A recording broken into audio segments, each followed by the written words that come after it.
السلام علیکم ناظرین، آج کا سچ کے ساتھ میں ہوں ندیم حسین۔ ایک مرتبہ پھر مساق جمہوریت کی باتیں جو ہیں وہ ہونا شروع ہو گئی ہیں۔ اس وقت سیاسی تقسیم جو ہے وہ اپنی انتہا کے اوپر ہے اور خواہش اس کا اظہار کیا جا رہا ہے کہ کسی طریقے سے نظام جو ہے وہ چل سکے۔ پاکستان کو اس وقت سیاسی استحکام جو ہے وہ بنیادی ضرورت ہے، کیونکہ اسی میں سے معاشی استحکام نے نکلنا ہے اور اس وقت پاکستان کو جو ہے معاشی ابتری کے شکنجے نے جکڑا ہوا ہے۔ یہ صورتحال جو ہے اس وقت اور بھی مزید آگے بڑھ جاتی ہے جب معاملات IMF کے ساتھ جاری ہوں اور اس سے پہلے ہی بجلی اور گیس کی قیمتوں میں اضافے کا سلسلہ جو ہے وہ شروع ہو جائے۔ ظاہر IMF کی شرائط جو ہیں وہ اپنی جگہ پر بہت کڑی شرائط جو ہیں وہ ہوں گی، لیکن ایک بات جو ہے ہماری اشرافیہ اور مراد یافتہ طبقے کو سامنے رکھنی چاہیے کہ اس دفعہ آگے ان کو بڑھنا ہے، قربانی ان کو دینی ہے، اور پاکستان پیپلز پارٹی کے چیئرمین بلاول بھٹو زرداری صاحب یہ بات کر بھی رہے ہیں، لیکن اس کو عملی جامہ کس طریقے سے پہنایا جا سکے گا، یہ ایک بہت بڑا سوالیہ نشان ہے۔ ظاہر ہے IMF جو ہے وہ اس نوعیت کی شرائط چاہتا ہے کہ جس کے نتیجے میں ایک سٹیبلٹی آئے، لیکن IMF کا پروگرام جو ہوتا ہے وہ ہمیشہ اینٹی گروتھ ہوتا ہے، اور ظاہر ہے جو شرائط ہوتی ہیں اس کے نتیجے میں جو تبدیلی ہوتی ہے معیشت کے اندر وہ ممکن نہیں ہو پاتی ہے۔ شرح سود جو ہے وہ ابھی بھی 22% پر ہے اور رہتی ہوئی دکھائی دے رہی ہے۔ اسی طریقے سے جو ان پٹ ہے یعنی گیس اور بجلی وہ بھی بڑھتی چلی جا رہی ہے۔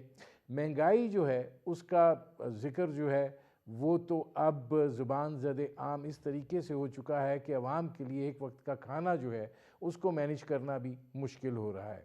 اس ساری صورتحال کے اندر اگر سیاسی تقسیم جو ہے وہ اسی نوعیت کی رہتی ہے تو پھر معاملات جو ہیں وہ کس طریقے سے آگے بڑھیں گے۔ سنی اتحاد کونسل کا جو بھی شخص بانی سے ملنے جاتا ہے وہ جب واپس آتا ہے تو وہ ایک نیا موقف اور ایک نیا فیصلہ جو ہے وہ ہوتا ہے، اور اس کے نتیجے میں دکھائی ایسے دیتا ہے کہ جو ایک مرکزی حیثیت کی بات ہے یا بیانیہ ہے وہ ڈیولپ ہو کر سامنے نہیں آ رہا، اور ظاہر ہے سنی اتحاد کونسل میں شمولیت کا فیصلہ کہیں پر اس کو تسلیم کیا جا رہا ہے، کہیں پر اس کو غلطی قرار دیا جا رہا ہے، اور یہ ساری چیزیں جو ہیں اس سے پارٹی کا جو آگے بڑھنا ہے اس کے اندر رکاوٹیں بھی آ رہی ہیں، اور اس کے ساتھ ساتھ جس طریقے سے وکلا سٹیئرنگ پر بیٹھے اس نے شاید معاملات کو اور خراب کیا۔ اب ایک سیاسی اور قانونی تقسیم جو ہے وہ اس کا بھی اس پارٹی کو سامنا ہے۔ اس کے ساتھ ساتھ جو روش ہے جس کے اندر ایک شدت پسندی کا عنصر جو سوشل میڈیا پر دکھائی دیتا ہے اس سے بھی اس پارٹی کو جو ہے وہ نقصان ہوا ہے۔ اب اس ساری صورتحال کے اندر ظاہر ہے رمضان کا مہینہ تو چل رہا ہے، لیکن رمضان کے بعد جب معاملات جو ہیں پوری طریقے سے کھلیں گے اور اوپن ہوں گے تو کیا یہ پارٹی جو ہے یہ ایک مرتبہ پھر مزاحمتی سیاست اور احتجاج کی طرف جائے گی، اور اس کے نتیجے میں جو ایک عدم توازن پیدا ہوگا، کیا جو حکومت میں موجود ایک اشتراک کے عمل کے نتیجے میں وجود میں آئی ہوئی حکومت ہے وہ اس کو برداشت کر پائے گی؟ یہ وہ صورتحال ہے جس پر کریں گے بات۔ آپ کا اپنے مہمانوں سے تعارف کرواتے ہیں۔ ہمارے ساتھ موجود ہیں قادر مندوخیل صاحب، پاکستان پیپلز پارٹی کے سینئر رہنما ہیں، اور ہمارے ساتھ موجود ہیں فردوس شمیم نقوی صاحب، سنی اتحاد کونسل کے رہنما ہیں۔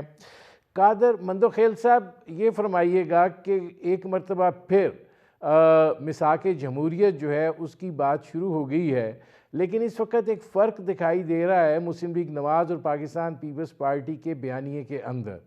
گو کہ میاں نواز شریف صاحب نے بھی اس بات پر اعتراض کیا ہے کہ کب تک IMF کے کہنے پر یہ بجلی اور گیس کی قیمتیں بڑھائی جاتی رہیں گی۔ تو آپ کو کیا لگتا ہے کہ یہ جو اب پالیسی سازی ہونے جا رہی ہے، جو محمد اورنگزیب صاحب ہیں وہ ایک پولیٹیکل اشرافیہ جو پارلیمنٹ میں بیٹھی ہے اس کی نمائندگی کرتے ہیں، اور ان کو احساس ہے کہ یہ سلسلہ جو ہے یہ کتنا تکلیف دہ ہوگا؟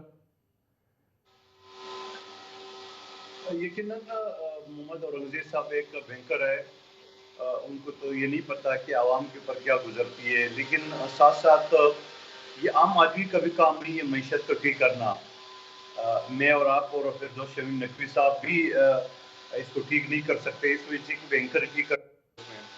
دوسری بات آپ نے جو بتایا کہ مسلم لیگ نون اور پیپلز پارٹی کا بیانیہ میں فرق ہے، ہمارے نظریے میں فرق ہے، ہمارے سوچ میں فرق ہے، ہمارے منشور میں فرق ہے، اور یقیناً ہم الگ الگ پارٹی ہے، ہمارے الگ الگ سوچ ہے، ایک اتحادی ہے ایک پوائنٹ پہ، وہ ایک الگ ایشو ہے، لیکن نظریہ تو الگ الگ ہے۔ اب سوال یہ کہ اس چیز کو تو اب پورے پاکستانیوں کو، پاکستان سے باہر لوگوں کو اس بات کا تو بخوبی واقفیت ہے کہ جو غیر یقینی کا صورتحال تھا وہ اب نہیں رہا۔ اسمبلیاں بن چکے، آئینی عہدے جو ہے نا وہ مل چکے ہیں، مطلب ہر چیز سیٹل ہو چکا ہے۔ سینٹ کا ایک آخری جو سیٹوں کا ہے وہ مرحلہ بھی 2 تاریخ کو فائنل ہو جائے گا۔ تو میں یہ سمجھ رہا ہوں کہ آگے امید کی جا سکتی ہے کہ یہ ملک کی معیشت اور عوام کی جو مہنگائی ہے یا جو بے روزگاری ہے اس حوالے سے، یا جو تعلیم ہے، بہت سارے مسائل ہیں ان کو مکمل کرنے میں انشاءاللہ مجھے یہ سمجھ رہا ہے کہ ایک راستہ مل گیا پاکستانی حکومت کو۔ اچھا، اب اس میں فردوس شمیم نقوی صاحب یہ فرمائے گا کہ یہ جو آپ کی صفوں میں خڑمس مچا ہوا ہے، جو بھی آپ کے بانی سے ملنے جاتا ہے وہ ایک بیانیہ اور ایک فیصلہ لے کر آتا ہے، اور پھر اس کے اوپر بات جو ہے وہ شروع ہو جاتی ہے، پھر دوسرے کوئی جاتا ہے وہ اس کو لے کر آ جاتا ہے۔ تو یہ اس میں اس طریقے سے آپ کی جو کور کمیٹی ہے اس کے اندر بھی ایک اختلاف رائے پایا جاتا ہے، تو یہ پارٹی اٹ سیلف کے لیے کتنا نقصان دہ ثابت ہو رہا ہے؟ بسم اللہ الرحمن الرحیم۔ پہلے تو ندیم حسین صاحب، میرا تعلق پاکستان تحریک انصاف سے سنی اتحاد کونسل سے نہیں ہے۔ ہمارا ایک بنیادی فیصلہ ہے کہ جتنے ہمارے ممبران الیکٹ ہوئے ہیں ان میں 95% اپنے آپ کو سنی اتحاد کونسل جوائن کیے، سوائے وہ 5% عہدیداروں کو جن کو ہم پی ٹی آئی کے عہدیدار بنا رہے ہیں اور وہ الیکٹڈ بھی ہیں، ان لوگوں نے نہیں جوائن کی۔ دوسری چیز یہ، اس ملک کے اندر عمران خان کے نام کو ختم کرنے کے لیے، پی ٹی آئی کو صفحہ ہستی سے مٹانے کے لیے ایک گھنونی سازش ہو رہی ہے، اب بھی ہو رہی ہے، ماضی میں بھی اس کے لیے اقدامات لیے گئے۔ ان سارے حالات کو دیکھتے ہوئے جو پارٹی 2/3 اکثریت جیتی ہو اس کو 90 سیٹوں پہ لایا گیا ہے، 90-93 سیٹوں پہ، اور وہ ابھی بھی کم زیادہ کرتے رہیں گے۔ عوام نے وہ فیصلہ مسترد کر دیا ہے۔ ہمیں ٹرک کی لال بتی کے پیچھے چلانے کے بہت سارے راستے بتا دیے گئے ہیں کہ جی اگر آپ کو الیکشن کے نتائج سے آپ خوش نہیں ہیں تو آپ ٹرائیبیونل میں جا کے چیلنج کر لیں۔ ٹرائیبیونل کا جو سسٹم ہے اور جس طریقے سے انصاف ملتا ہے، اور جو کچھ انصاف کے تقاضے عمران خان کے کیسز اور ہمارے دیگر قیدیوں کے کیسز کے ساتھ پچھلے مئی سے لے کے آج تک ہوئے ہیں، وہ پورے پاکستان کو سمجھ میں آ رہے ہیں، اور میں اس کی تفصیلاً بیان کرنا یہاں سمجھتا ہوں کوئی ضرورت نہیں۔ قادر مندوخیل صاحب، یہ تو سارا سلسلہ جو ہے یہ پاکستان کی انتخابی تاریخ کا حصہ ہے۔ ندیم صاحب نہیں، وہ اینڈ لیس تو نہیں چل سکتا نا۔ دیکھیں نا، میں نے آپ سے ایک سوال کیا، آپ نے اس سوال کا جواب نہیں دیا، آپ کسی اور طرف نکل گئے۔ میں دینے جا رہا ہوں نا، اگر آپ مجھے مکمل کرنے دیں گے تو دے دوں گا۔ نہیں، وہ ایک بہت طویل ہو جائے گا نا، ٹائم تھوڑا ہے، ذرا جلدی چلیں گے۔ 1 منٹ اور دے دیجئے نا مجھے۔ جی 1 منٹ اور دے دیجئے۔ اب یہ کہنا کہ سنی اتحاد کونسل کی وجہ سے، نہیں، بالکل نہیں ہے۔ وی ویری کلیئر، ہم سنی اتحاد کونسل میں اس لیے گئے تھے کہ دوسری طرف خریداروں کی منڈی ہے۔ ہم نے اپنے لوگوں کو فلور کراسنگ کا قانون اپلائی کروانے کے لیے سنی اتحاد کونسل جوائن کرائی، اور بالکل درست فیصلہ ہے۔ ہمارے پاس چوائسز تھی، اس پہ ڈیبیٹ ہو رہی ہے کہ MWM جوائن کر لیتے، شیرانی گروپ کر لیتے، یا جمیل دستی کی پارٹی کر لیتے۔ یس، کور کمیٹی کا فیصلہ تھا کہ سنی اتحاد کونسل نے جوائن کرنا ہے، ہم نے وہ جوائن کی۔ اس کے بعد کور کمیٹی کے کسی بھی آپ پی ٹی آئی کی ذمہ دار آدمی سے لیں گے، ایک ہی بیانیہ ملے گا، ہمیں کوئی اس میں اختلاف نہیں ہے۔ ٹھیک ہے۔ اچھا، اب اس میں قادر مندوخیل صاحب یہ فرمائے گا کہ پھر ہمیں واپس جانا پڑتا ہے۔ 2018 کے انتخابات میں بھی شکایت تھی، بہت سارے لوگوں کو، سب اسی طرح الیکشن ٹریبیونلز میں جا رہے تھے اور مقدمات جو چل رہے تھے، حتیٰ کہ ان کے تو ڈپٹی سپیکر جو ہیں وہ سارا عرصہ سٹے پر ہی نکال گئے تھے، اب یہ اس کو ٹرک کی بتی کہہ رہے ہیں. اب معاملہ جو ہے اس کو پھر کیسے سارٹ آؤٹ کیا جا سکتا ہے؟ اس کو عام الفاظ میں کہتا ہے میٹھا میٹھا ہپ ہپ کڑوا کڑوا تو. قاسم سوری صاحب 63,000 اس کے ووٹ جعلی تھے اور آخری دن تک جو نا وہ عدالت میں ان کا سٹے چل رہا تھا. اور ایسی بہت سارے اور کیسز ہے جس کا حوالہ موجود ہے پورے اس میں. اب صورتحال یہ ہے کہ یہ ساری چیزیں تو اپنی جگہ پہ ہے جو نقوی صاحب نے پورا آپ کو داستان سنا ہے. یقیناً بہت ساری باتوں میں صداقت بھی ہے، اس میں کوئی شک نہیں ہے. لیکن سوال یہ ہے کہ ماضی میں جب آپ اسی کرسی پہ بیٹھے ہوئے تھے اور ISI ہیڈ کوارٹر کے دورے تو ایسی فخر سے کرتے تھے جیسے کوئی بنی گالا کے دفتر میں آپ جاتے ہو، تو وہ ساری چیزیں اس وقت آپ کو یاد نہیں رہی کہ یہ کایا جو نا پلٹ بھی سکتا ہے، یہ کایا دوسری طرف بھی جا سکتا ہے. یہ جس کو آپ ون پیج سیم پیج کی جو بیانیہ ہے جو ہمیشہ آپ کہتے تھے، یہ پیج پھٹ بھی سکتا ہے.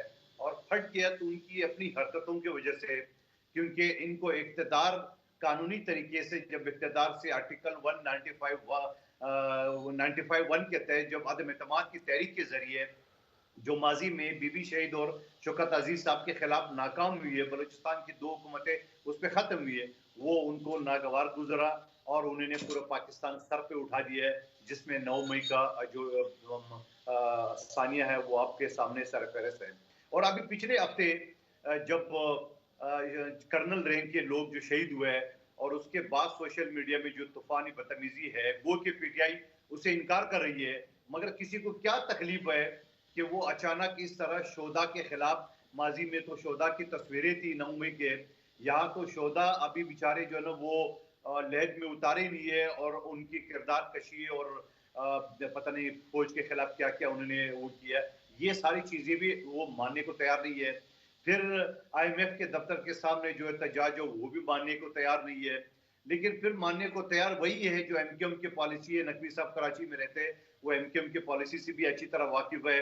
جب کوئی ٹیررسٹ پکڑا جاتا تھا بولا نہیں ہمارا نہیں ہے، جب کوئی ٹیررسٹ مر جاتا تھا، قتل کیا جاتا تھا یا انکاؤنٹر پہ مارا جاتا تھا تو کہتا ہو ہمارا کارکن شہید ہو گیا، فلانا ہو گیا. تو میرا خیال میں تحریک انصاف اسی پیج پہ چل رہی ہے اور اسی پیٹرن پہ چل رہے. تو میں یہ سمجھ رہا ہوں، اب میں ایک سوال آپ کے سامنے رکھ رہا ہوں تحریک انصاف کے دوستوں کے لیے کہ جو ان کو ووٹ ملا ہے چاہے 92 ہو، 100 ہو، 180 ہو، جو بھی ہے، وہ ان لوگوں نے کیا سوچ کے ان کو ووٹ دیا ہے؟ یہی سوچ کو ووٹ دیا ہے کہ آپ ہماری بے روزگاری پہ مزدور جو ہے نا وہ ضرب مارے. آج یہی چیز جو پاکستان کے معیشت کا بیڑا غرق ہوا ہے آپ مزید اس کو بیڑا غرق کر دے. یہی کو پورا پاکستان کو آپ نے اپنے دور میں دنیا سے الگ تلگ کر دیے، مزید الگ کر کے. ان کا پلان کیا ہے؟ وہ پلان تو بتا دے. بتا دیں. میں آتا ہوں قادر مندوخیل صاحب، مجھے ایک بریک لینا پڑ رہا ہے. ناظرین ہماری گفتگو جاری ہے، وقت ہوا ایک مختصر سے کمرشل بریک کا، ملتے ہیں اس وقفے کے بعد. Welcome back. فردوس شمیم نقوی صاحب، ٹھیک ہے اختلاف ہوتا ہے، اختلاف ہونا بھی چاہیے. ظاہر ہے کہ اس وقت جو صورتحال سوشل میڈیا پر برپا کی گئی اور اس سے جو ایک تکلیف اور اذیت ہوتی ہے وہ اپنی جگہ کے اوپر، لیکن یہ بھی تو سوچئے کہ آج ہم جس صورتحال سے دوچار ہیں وہ آپ کو نہیں لگتا کہ 2022 کا آپ کے بانی اور جنرل فیض اور جنرل باجوہ کا وہ مشترکہ فیصلہ تھا جس کے نتیجے میں ان انتہا پسندوں کو دوبارہ لا کر آباد کیا گیا اور پھر آج وہ زخم جو ہیں وہ دوبارہ نئے سرے سے لگنے جو ہیں وہ شروع ہو گئے؟ دیکھیں، میں ندیم حسین صاحب، اس ملک نے جب بھی ڈائیلاگ کا راستہ چھوڑ کے شدت کا راستہ اختیار کیا ہے، اس ملک کو نقصان پہنچا ہے. آپ وہ ملک ہیں جو 2 لاکھ ہو چکا تھا 71 میں، اس سے کہ آپ نے پاپولر لیڈرشپ اور جو لوگوں کی امنگیں تھیں ان کا جواب نہیں دیا تھا. آپ نے اس کو جو ملک ڈیموکریٹکلی اینڈ وائزلی اپنی سچویشنز کو ڈیل کرتے ہیں اور ایڈریس کرتے ہیں وہ نہیں کیا. 1971 سے 2024 پہنچ گئے. بلوچستان کے مسائل کیوں نہیں حل ہوتے؟ کیا بلوچی پاکستانی نہیں ہے؟ اور اگر ان کی کوئی جائز ڈیمانڈز ہیں تو وہ کیوں نہیں حل ہوئی؟ ان کو اگر وہ چاہتے ہیں کہ ان کو نہیں، اکنامک مجھے امپاورمنٹ ہو، پھر فردوس صاحب پوچھنے دیجئے کہ آپ لوگ تو بڑی بہترین پوزیشن میں تھے، شیر و شکر تھے، آپ تو بہت اچھے طریقے سے بلوچستان کے مسائل حل کر سکتے تھے، آپ نے کیوں نہیں کیے؟ کتنی دفعہ پرائم منسٹر صاحب بلوچستان گئے؟ میں آپ کو اس کا جواب دے دیتا ہوں۔ ندیم حسین صاحب، میں جیسے ہی داخل ہوا 2 سال میری گورنمنٹ کے کووڈ میں چلے گئے۔ جو بجٹری سچویشن تھی اور اکنامک پروگریس کی پوسٹ کووڈ، وہ توجہ مانگتی تھی۔ مجھے اپنی اکنامک پرائرٹی، جس سے کہ اس وقت جو ہے سب سے پہلے معیشت کو مضبوط کرنا ضروری ہے۔ جب آپ کی جیب میں پیسے ہوتے ہیں تب آپ لوگوں کی خدمت کر سکتے ہیں۔ کنگال آدمی کسی کو دینے کے قابل نہیں ہوتا، اسی طرح کنگال حکومت بھی کچھ نہیں کر سکتی۔ آپ کو سیکیورٹی تھریٹس تھیں، آپ کے خلاف پورا انڈیا نے ایک فالس فلیگ آپریشن کیا تھا، آپ کے اوپر ایک فضائی حملہ ہوا تھا، آپ نے دفاع کرتے ہوئے ان کے جہاز گرائے تھے۔ آپ کے ملٹری اسٹیبلشمنٹ کے اندر ایکسٹرنل پریشرز کی وجہ سے آپ اصولوں کے لحاظ سے نہیں چل رہے تھے۔ افغانستان کے کرائسس کو ریزالو کرنے کے لیے کہ ایک سپر پاور ایویکویٹ ہو رہی تھی اور وہ انسسٹ کر رہی تھی کہ چیف آف آرمی اسٹاف کو ایکسٹینشن دو۔ یہ ساری چیزیں، Rome was not built in a day. میرا ٹوٹل اقتدار 3 سال رہا ہے۔ 71 سے لے کے 2024 تک سب سے زیادہ اقتدار فوج کا رہا ہے۔ پہلا سوال ان سے فوجی جرنیلوں سے پوچھے کہ آپ نے 30 سال میں بلوچستان کا مسئلہ کیوں نہیں حل کیا؟ حل کیا؟ اچھا میں آتا ہوں، ذرا میں اس کا ایک جواب لے لوں۔ قادر آپ کو مندوخیل آپ کی صاحب، وہاں جا کے میں آ رہا ہوں زبان بندی واپس، میں آ رہا ہوں واپس۔ اس میں قادر مندوخیل صاحب یہ فرمائیے گا کہ جس چیز کا وہ شکوہ کر رہے ہیں فردوس صاحب، وہی صورتحال اس وقت بھی درپیش ہے۔ اب بھی آپ کو ایک پولیٹیکل سٹیبلٹی کی ضرورت ہے، یہ سیاسی استحکام نہیں ہوگا تو یہی معیشت کی صورتحال جو ہے وہ پھر ڈیلیوری پوائنٹس کو چوک کرتی ہے۔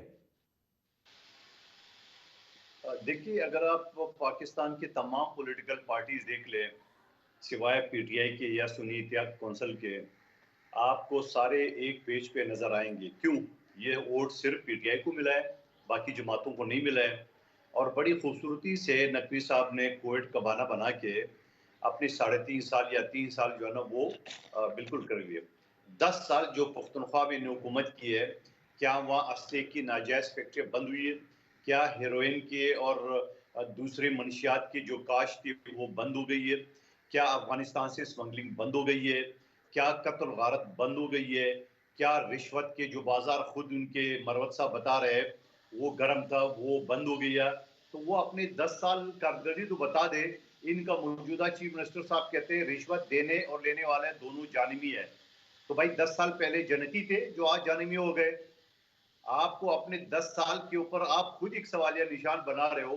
تو آپ مجھے بتا دیں نقوی صاحب ہماری حکومت کے اوپر یا نون لیگ کے اوپر 10,000 ارب جو 10 سال میں ہم نے لیے تھے، جہاں پروجیکٹ آپ کے سامنے نظر آ رہے ہیں، انہوں نے اپنے 3-3.5 سال دور میں 26,000 ارب لیے ہے۔ آپ مجھے بتاؤ انڈے بکرے کٹے اور یہ جو کیا کہتے ہیں لنگر کھانے کے علاوہ کوئی آپ پروجیکٹ بتا سکتے ہو جو انہوں نے لگائے؟ کوئی آپ مشن بتا سکتے ہو جو انہوں نے کیا ہے؟ ایک ہی مشن ان کا تھا کہ نوجوانوں کو بگاڑنا، جو بگاڑ چکا ہے۔ ایک ہی مشن تھا سوشل میڈیا میں اگلے کی مٹی پلید کرنا، جو کہ کر چکے ہیں، کوئی شک نہیں اس میں۔ میں یہ سوال کر رہا ہوں کہ یہ کوئی تو کارنامہ بتا دے کہ انہوں نے پاکستان کی کیا خدمت کی ہے۔ کم از کم 3.5 سال کم آئے ان کی نسبت سے۔ کیا انہوں نے 10 سال جو پختونخوا میں حکومت کی ہے، کیا انہوں نے کوئی کارنامہ یہ بتا سکتے کہ انہوں نے کیا ہے؟ اگر مجھ سے پوچھے تو سندھ میں ہم نے اسپتالوں کا ایک جال بچھا ہے۔ سندھ میں یہاں دل کے امراض جو لاکھوں کے روپے میں ہوتی ہے وہ ہے وہاں پہ ہم نے فری اس کر میں دیا۔ قادر مندوخیل صاحب اب آپ سے لے کے ایک سوال چل رہا ہوں۔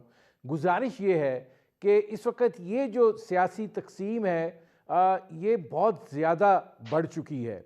آپ کو کیا لگتا ہے کہ رمضان کے بعد مسائل اس حوالے سے اور بگڑیں گے، یا آپ یہ سمجھتے ہیں کہ کوئی بہتری کی صورتحال جو ہے وہ دکھائی دیتی ہے؟ دیکھیں، پہلے تو آپ ایک چیز سوچ لے کہ ہر دور میں اپوزیشن ہوتی ہے۔